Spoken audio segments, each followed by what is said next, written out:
welcome to the Flourishing Introvert Talks with me, Jo Rawbone. This is the podcast that celebrates the natural gifts of introverts so that we can flourish in all situations. Episode 192, How Autumn Sorting Fosters Inner Peace for Introverts. We're at that time of year when the crisper air of autumn begins to replace the heady warmth of summer, and the world seemingly slows. Having devoted the last few days or week even to focus on gathering, it's inevitably time to do some sorting. I found that the act of sorting in autumn provides sanctuary for introverts as it celebrates solitude, reflection and order. So, in this episode, I'm going to share my thoughts about sorting in the hopes that it will help you make the most of your process. As with other seasonal periods, this time is one of transition, and our minds can turn to the importance of sorting. This intrinsic action brings about order and clarity, be it in our homes, our minds, or our workplaces. Autumnal sorting is not just a physical act, it's a powerful ritual that harmonises our external and internal worlds, paving the way for growth and renewal. As soon as I use the word sorting, I'm reminded of the sorting hat process when new students join Hogwarts. That's the school of witchcraft and wizardry at the heart of the Harry Potter series of books and films, in case any of you aren't familiar. The whole sorting hat process is aimed at allocating new first-year students into one of 4 houses. This process starts with a ceremony, always a good start to a sorting process, I feel. Your ceremony may not have the pomp that goes on at Hogwarts, but I feel an appropriate ritual helps the process when we are ready to sort. The sorting hat recounts the qualities of each house before sorting happens. My equivalent might be bringing to front of mind my values, my business principles, and my intentions. Having those front of mind is really going to help me in my process of sorting. The decision-making at Hogwarts is where the personality of each student is assessed by the hat. It takes into account the unspoken wishes of each student by looking inside their mind. In my world, this is where ideas and things are assessed for alignment with my values, principles and intentions, so I know best how to sort them. The sorting completes with the announcement for each new student, followed by great celebration. I rather like the idea of a pronouncement as we sort each thing, and I'm not sure that we congratulate ourselves enough for sorting stuff. Sorting in its own right can be a meditative practice where we really connect with each thing or idea in order to sort effectively. In fact, sorting can become a symbolic act of arranging internal worlds during this time of transition. And I do love a neat pile. Sorting comes in 2 broad varieties for me, sorting through and sorting out. Have I just oversimplified that? I'm not really sure, but it works for me.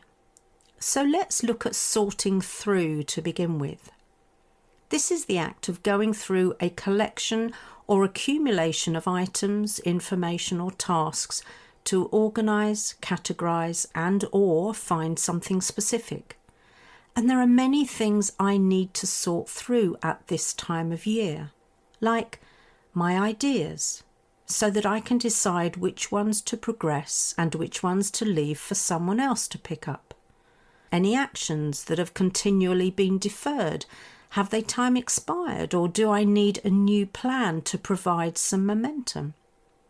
I think you'll agree that there's some cognitive sorting required with those 2, but if we are to connect with those items, it's not purely cognitive. There are then things that may require physical sorting. Thinking back to our harvest, some of those things may require special storing. What's the old saying? One bad apple spoils the whole bunch. So this is something that needs doing with care. For instance, it's wise to use acid-free tissue paper if we're storing delicate items, and we'll need sturdy boxes to store fragile items, and shoe trees to keep the shape of our treasured footwear. In a Marie Kondo kind of way, as you look at or handle each of the things you're physically sorting, make different piles for those things that bring you joy and those things that don't. Let's face it, we know what we're going to be doing with those things that don't bring us joy. Then comes the second type of sorting out. This is something quite different as it suggests solving issues or problems. This might involve clarifying misunderstandings, resolving disputes, or redefining relationships that are in disarray.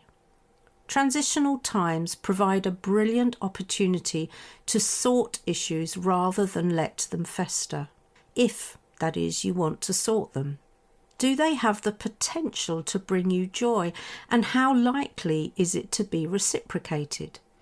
And if it doesn't bring you joy, or you don't want to sort it, stop dwelling on it. It's either one or the other for me. Sort it or drop it. I found this harder to do with toxic family members and friends who no longer reciprocated the joy.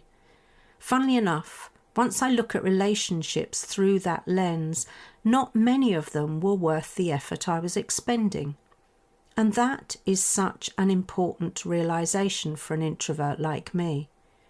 We only have so much social and emotional energy available, so spend it wisely with those who have the ability to top up our batteries rather than suck the very life force out of us like the Dementors in Harry Potter. There is another very powerful reason for sorting as an introvert: control. Life, with its boundless unpredictability, can create almost imperceptible tendrils that reach into every corner of our existence. For introverts, who often prefer mental and practical order so they can manage their own state positively, this unpredictability can be particularly unsettling. Engaging in autumn sorting symbolically creates that order, which in turn enhances our sense of control. Sorting allows introverts to gently assert their presence upon the world without the need for loud proclamations or forceful actions. Through careful arrangement and organisation, we can shape our environments in a way that resonates with our inner selves, creating spaces that reflect our thoughts, our values and desires, while all the time maintaining the soft, gentle approach that aligns with our nature. I think this harvest time is a wonderful time to sort through and sort out, and to have it done or at least started before the end of the year means you're ahead of the game. The act of sorting in autumn is deeply tied to reflection and renewal. As we sift through the physical and mental, we gain insights into what serves us, what brings us joy, and what hinders our growth. This process of organisation is therapeutic. The tranquility and beauty of autumn provide the perfect backdrop for this introspective journey, encouraging us to be ready to embrace change and look forward to the possibilities that lie ahead. And after sorting, we may need to let go, sometimes through sharing, as others may benefit from what we have gathered. At other times, we simply need to put things out for the trash and walk away. And then, very occasionally, we need a process that symbolically and ritualistically has things disappear from this earthly plane. More on that in the next few weeks, though. So, create a tranquil space and spend some time this week consciously sorting. Decide what physical piles things will go into. Decide which mental compartments things belong in. And hold the notion of joy as you make each decision. Happy sorting! If you enjoyed this episode as much as I did, then please subscribe, rate us and leave a comment, because we know that helps other people find the podcast. And if other people find us, other introverts can flourish.